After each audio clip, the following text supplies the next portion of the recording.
Imagine losing the love of your life, your wife, the mother of your daughter, unexpectedly due to cancer.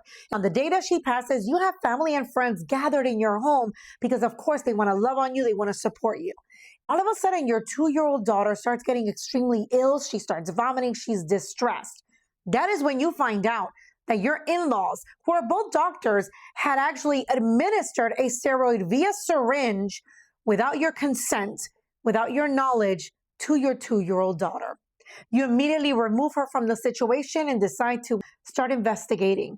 That is when you find out that is not the first time that they have administered your little girl medication. You stop allowing them to see her. What do? They take you to court. And now there is currently a trial against this man who is trying to protect his daughter. Before I jump into the details, as always, please, major trigger warning. Now, Sherry was diagnosed with breast cancer a year prior to meeting Scott in 2017. She went through chemotherapy, radiation, and it was believed that she was in remission. She ends up marrying Scott in 2020 and welcomed Layla a year later via surrogate. Now, as I mentioned, Sherry abruptly dies from breast cancer. And as I mentioned, family members are in the home. He finds out that his in-laws, who are both doctors, gave his daughter a steroid via syringe without his consent, without his knowledge. And his daughter was not even 3 years old yet.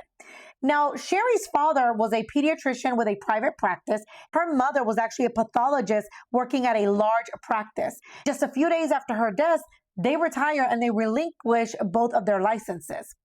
He takes his daughter to the doctor just to seek medical guidance, and through prescription records, he finds out that his daughter had been prescribed by his in-laws 36 prescriptions prior to her turning 3 years of age. He then finds out that in addition to his daughter, they actually prescribed his wife multiple meds, including narcotics. And this is important because according to him, they downplayed the symptoms that she had: physical weakness, dizziness, mental confusion, and numbness.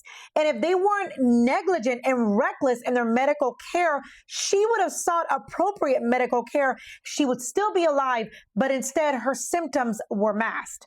Now he is currently in court against these grandparents because they are insisting that they have rights to see his daughter. He has spent already over $500,000. In fact, shares that originally they got visitation. When she started visiting the in-laws, they noticed that she completely changed. She was agitated, confused. When all of a sudden she stopped seeing the in-laws, they paused the visitation to get her help, her behavior improved. Now they're back in court because he refuses to allow them to see his granddaughter because he is absolutely terrified and says that this is what he needs to do to make her safe.